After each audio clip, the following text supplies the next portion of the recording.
Triangle of safety. So ನಾವು ಯಾವುದೇ ಒಂದು ಸರ್ಜರಿನ ಕನ್ಸಿಡರ್ ಮಾಡಬೇಕಾದ್ರೆ ಟ್ರಯಾಂಗಲ್ ಆಫ್ ಸೇಫ್ಟಿ ಬಗ್ಗೆ ಯೋಚನೆ ಮಾಡಬೇಕು. What exactly is this triangle of safety doctor?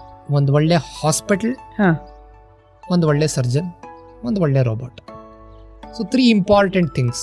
ಒಳ್ಳೆ ಹಾಸ್ಪಿಟಲ್ ಅಂದರೆ ಹೈ ವಾಲ್ಯೂಮ್ ಸೆಂಟರ್, ಸಾಕಷ್ಟು ಮಾಡ್ತಾ ಇರಬೇಕು ರೋಬೋಟಿಕ್ ನೀ ರಿಪ್ಲೇಸ್ಮೆಂಟ್ ಆ ಆಸ್ಪತ್ರೆಯಲ್ಲಿ. ಎಲ್ಲರಿಗೂ ನರ್ಸಿಂಗ್ ಸ್ಟಾಫ್, ನೀವು ಹೇಳಿದ್ರೆ ಆವಾಗಲೇ ನರ್ಸಿಂಗ್ ಸ್ಟಾಫ್ ಆಗಲಿ, OT ಟೆಕ್ನಿಕಲ್ ಸ್ಟಾಫ್ ಆಗಲಿ, ಅನಸ್ತೀಸಿಯಾ ಆಗಲಿ, ಅಸಿಸ್ಟೆಂಟ್ಸ್ ಆಗಲಿ, ಅದ್ರ ಬಗ್ಗೆ ಮಾಹಿತಿ ಇರಬೇಕು. ಏನು ಮಾಡ್ತಾರೆ ಇವ್ರು, ಈ ಸರ್ಜನ್ ಬಂದರು ಅಂದರೆ ಇವ್ರಿಗೆ ಏನು ಬೇಕು, ಇವ್ರು ಹೇಗೆ ಮಾಡ್ತಾರೆ, ಇನ್ನೊಬ್ಬರು ಸರ್ಜನ್ ಬಂದರೆ ಇವ್ರಿಗೆ ಏನು ಬೇಕು, ಇವ್ರು ಹೇಗೆ ಮಾಡ್ತಾರೆ. ಸೆಕೆಂಡ್, ಒಳ್ಳೆ ರೋಬೋಟ್. ಆವಾಗಲೇ ಹೇಳಿದ್ದೀನಿ, ಒಳ್ಳೆ ರೋಬೋಟ್ ಇರೋದ್ರಿಂದ ಅಕ್ಯುರಸಿ ಆಟೋಮೆಟಿಕ್ಲಿ ಬರುತ್ತೆ. ಮೂರನೇದು, I already told, A good experienced surgeon. ಏನು ಮಾಡ್ತಿದ್ದಾನೆ ಅಂತ ಒಂದು ಅನುಭವ ಇರಬೇಕು, ಸಾಕಷ್ಟು ಮಾಡಿರಬೇಕು.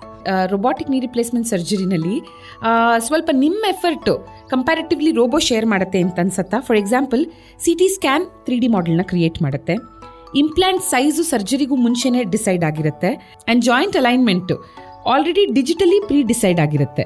ಆಫ್ಕೋರ್ಸ್ ಎಲ್ಲ ನಿಮ್ಮ ಇನ್ಪುಟ್ಸ್ ಮೇಲೇನೆ, ಬಟ್ ಇವೆಲ್ಲದ್ರಿಂದ ನಿಮಗೆ ಹೆಲ್ಪೇ ಜಾಸ್ತಿ ಆಗುತ್ತಾ? ನೀವು ಹೇಳಿದ್ರೆ ಪರ್ಸನಲೈಸ್ಡ್ ಅಲೈನ್ಮೆಂಟ್ ಅಂತ. ಸೊ ಒಂದು ಫ್ರೇಮ್ ವರ್ಕ್ ಕೊಡುತ್ತೆ, ಬಟ್ ಅದೆಲ್ಲ ಸರಿ ಇರುತ್ತೆ ಅಂತ ಹೇಳಲಿಕ್ಕಾಗಲ್ಲ. ಈಗ ನೀವು ಹೇಳಿದ್ರೆ ಇಂಪ್ಲಾಂಟ್ ಸೈಜ್ ಅಂತ, ಇಂಪ್ಲಾಂಟ್ ಸೈಜ್ ವ್ಯತ್ಯಾಸ ಕಂಡು ಬರುತ್ತೆ. ಅದು ಒನ್ಸ್ ಅಗೇನ್ ನಿಮ್ಮ ಎಕ್ಸ್ಪೀರಿಯನ್ಸ್ ಯೂಸ್ ಮಾಡಬೇಕಾಗತ್ತೆ. ಪ್ರತಿಯೊಂದ್ಸರಿ ಅದನ್ನು ನಂಬಲಿಕ್ಕಾಗಲ್ಲ. So implant size once again surgeon decide ಮಾಡ್ತಾನೆ. ಇಂಪ್ಲಾಂಟ್ ಪೊಸಿಷನಿಂಗು ಸರ್ಜನ್ ಡಿಸೈಡ್ ಮಾಡ್ತಾರೆ. ಆ ಮಂಡಿಗೆ ಏನು ಇಂಪ್ಲಾಂಟ್ ಪೊಸಿಷನಿಂಗ್ ಕೊಡಬೇಕು ಅದು ಸರ್ಜನ್ ಡಿಸೈಡ್ ಮಾಡ್ತಾರೆ. ಸೊ ಸರ್ಜನ್ಗೆ ಹೆಲ್ಪ್ ಆಗೋದೇನು ಅಂದರೆ ಅಕ್ಯುರಸಿ. ಕೊನೆಗೆ ಅಳತೆ ಸರ್ಜನ್ನೇ ತಗೋಬೇಕು, ಎಷ್ಟು ಅಂತ ಅವನೇ ಡಿಸೈಡ್ ಮಾಡಬೇಕು, ಹೇಗೆ ಕಟ್ ಮಾಡಬೇಕು ಅಂತ ಅವನೇ ಡಿಸೈಡ್ ಮಾಡಬೇಕು. ಸೊ ಇವೆಲ್ಲ ಸರ್ಜನ್ ತಲೆ. That information in digital format for accuracy robot help ಮಾಡುತ್ತೆ.